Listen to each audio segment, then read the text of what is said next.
My planer has kind of been sitting on the ground for a while now, and it really needs a new home. I wanted to make this as quick and as simple as possible, so I just used basic construction lumber for the frame. As you can see here, I ripped the larger boards into smaller boards because they come from bigger trees, which have fewer knots. But you could just use some dimensional lumber if that's all you have.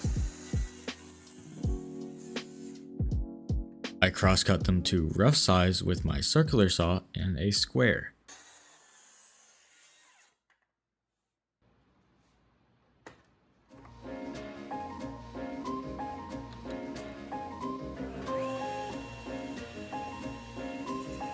I then trim them to final length with my table saw and a miter fence before cutting some half laps, or I guess rabbets in this case. I set the height of the blade to the depth of my board. I then made the cut.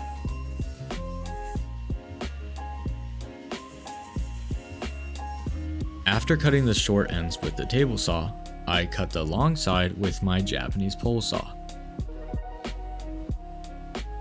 This is by far my favorite saw, and I'll have a link to it in the description. Oh, and I also have a video on it. It's in the upper right.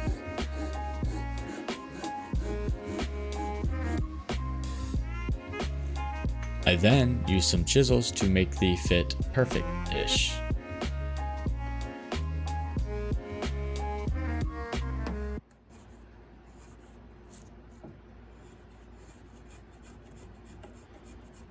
I then assembled the pieces with glue and a few screws, making sure everything was perfectly square. These are just deck screws, and the glue is Type Bond 2. This planer is really heavy, and these joints should hold up just fine.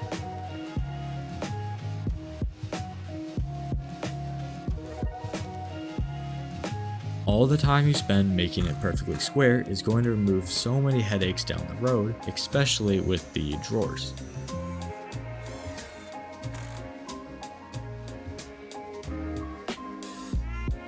The other side was the exact same.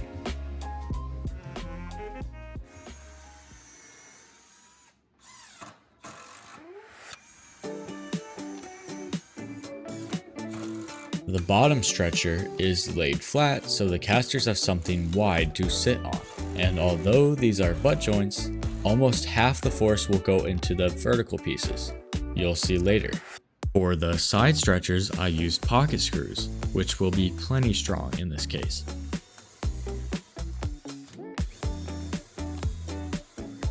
Now that the holes are drilled, I glued and screwed them. I like to use a lot of clamps when using pocket screws as the pieces sometimes shift around.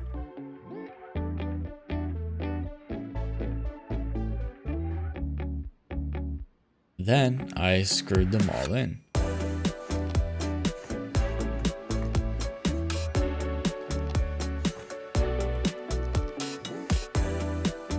At this point, I finished the box with the top stretchers, again with just some glue and a few screws. That's the completed frame. Let's add some casters. These are only around 20 bucks and come with 2 sets of hardware, and I'll have a link to them below that like button. As you can see, this is where the wide base really helps.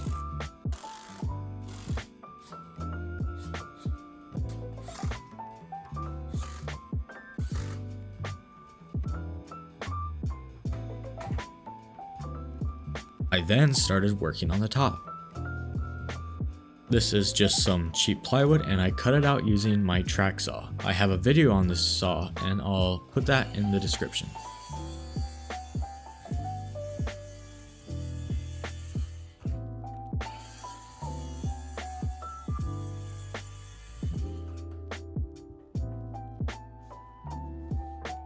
I then pre-drilled some holes before routing the edges. If you're looking for a trim router, I highly recommend this Milwaukee.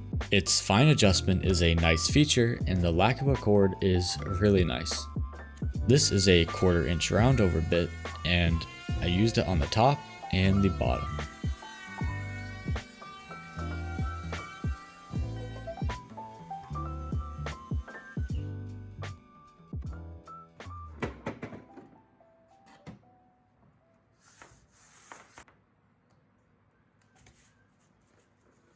Let's sand this thing. Sanding isn't strictly necessary, but it certainly doesn't hurt. It also gave me an opportunity to round the edges. I rolled out some paper and got to painting.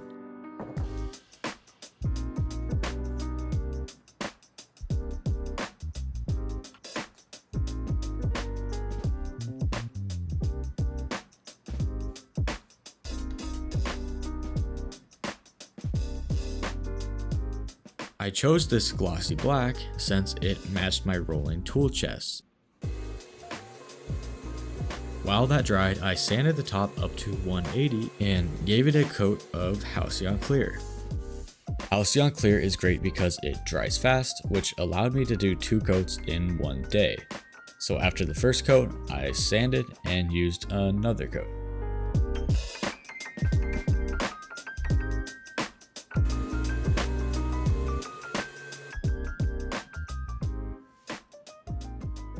Let's assemble this thing. I first reinstalled the casters,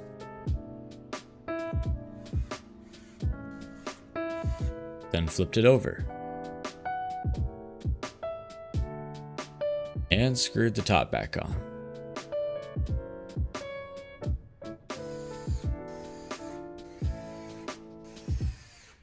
I also found this handle from a previously mentioned tool cart and screwed it to the side for easy transportation.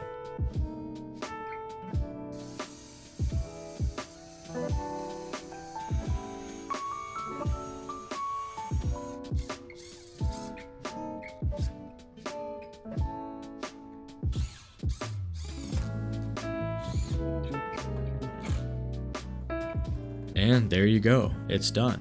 At least for part 1 anyway.